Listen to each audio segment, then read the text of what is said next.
चढ़ली जवनिया के भार न सहाता एहो सैया तारा बिना रहलो न जाता आहिर माई चढ़ली जवनिया के भार न सहाता एहो सैया तारा बिना रहलो न जाता तो गावा ना करालिए राजा जी हम बिछावा ना पर मन करता आहे लड़िका से भइनी सियाना दुनो जोबाना छछन रोता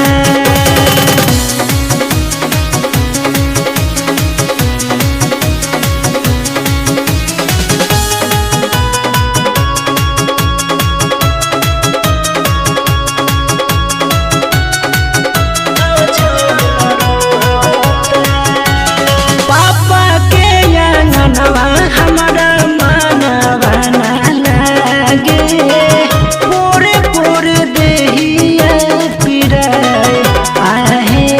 आहे पोरे पोरे देहिया पिराए अरे रातिया में सुतिले तो नींदियो ना आवे तहरा बिना जबे बुझाए आहे आहे तहरा बिना जबे बुझाए तो उठावा के रोवे उठा लालिनी हाथ के चूड़ी खाना खाना करता अरे लड़िका से भइनी सियाना दुनो जोबाना छछन रोता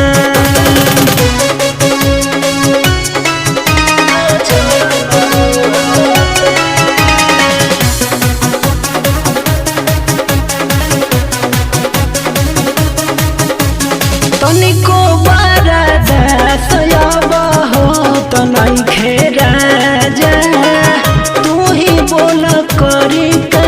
उपाय आहे आहे तू ही बोल करी का उपाय अरे बोलू